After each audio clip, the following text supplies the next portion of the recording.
Gracias, señor presidente. Muy buenas tardes, señor jefe de gabinete.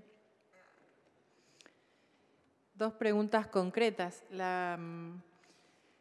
referida a sus respuestas formales, institucionales, donde dice específicamente una que la información solicitada será entregada en la sesión informativa, que es la pregunta 324, y se refería, gracias, ¿cuáles son las acciones a tomar para regularizar y compensar la emergencia energética de la República Argentina? Tiene que ver con que ni bien asumió el presidente Mauricio Macri y su secretario de Energía, Aranguren, expresar al pueblo argentino en su diagnóstico de situación la realidad de la mirada de este gobierno sobre el plan energético argentino y su desestructuración y sus próximas propuestas. Año y medio después, seguimos en esa dirección esperando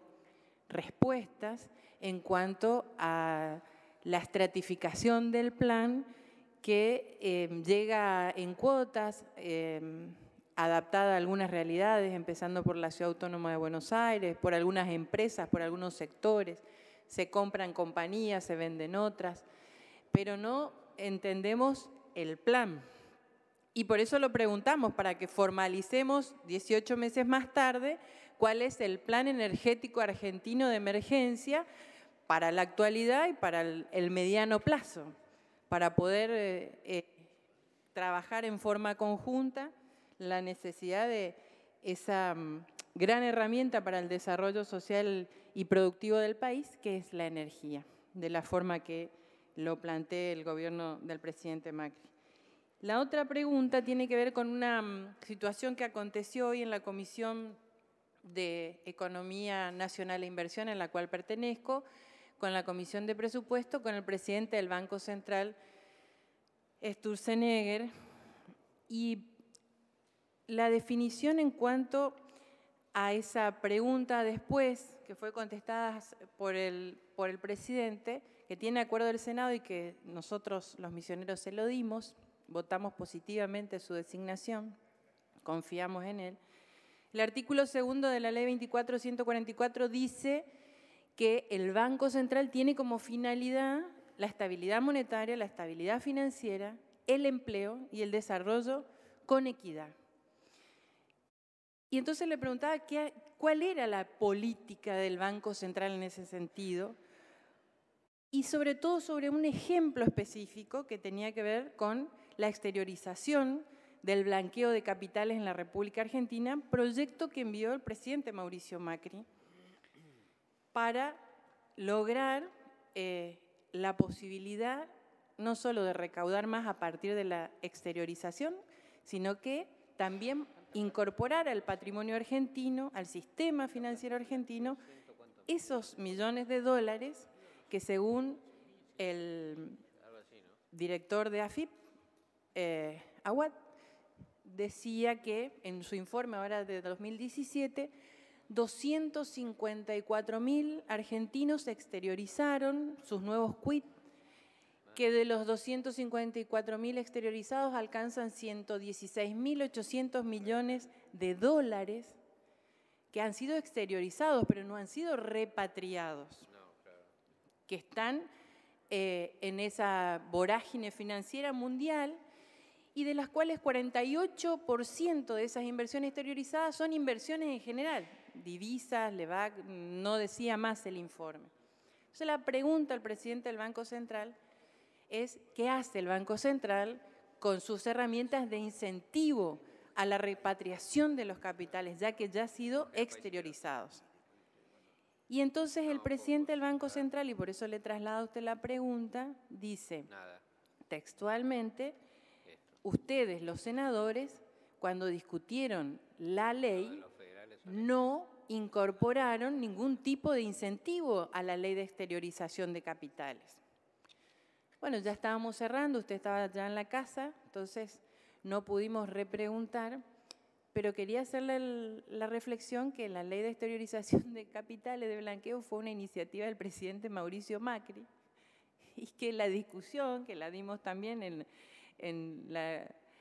Comisión de Presupuesto y la Ley de Economía Nacional de Inversiones, no nos permitía hacer modificaciones, era como una condición de gobernabilidad para el presidente Mauricio Macri el hecho de acompañar esas decisiones de blanqueo de capitales. Por eso le traslado la pregunta, señor jefe de gabinete. ¿Cuál es o cuáles son las medidas económicas que se pueden trabajar desde esa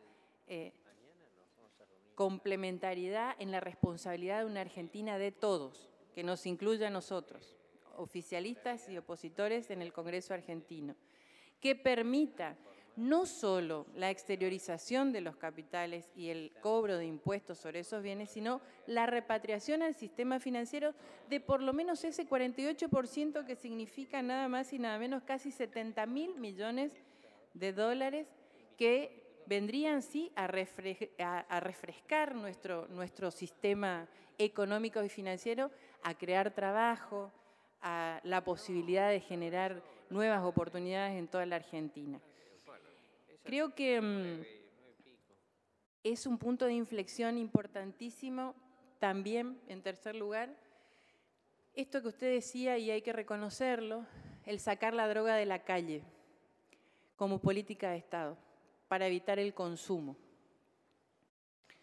Pero es fundamental también el proceso de asistencia, tratamiento y rehabilitación de las personas que están sometidas a la enfermedad de las adicciones severas en la República Argentina. Cedronar y sus políticas de Estado a medias con la prevención, la charla preventora, que no es menor, pero sin asistencia directa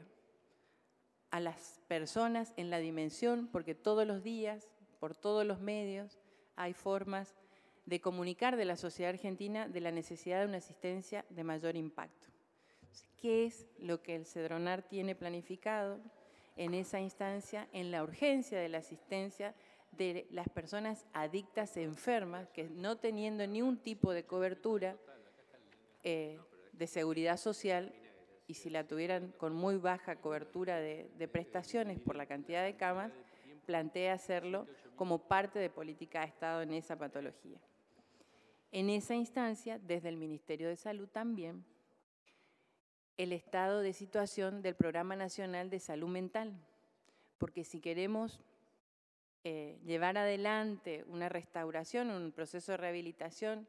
de nuestros pacientes, es necesario que ese programa de salud mental, que en la provincia de Misiones lleva 8 meses sin pagar los honorarios de los profesionales que trabajan todavía en relación programática con el Estado Nacional, se hace muy difícil dar ese tipo de cobertura. Gracias, señor presidente. Gracias, señora senadora. Tiene la palabra el senador Ojeda.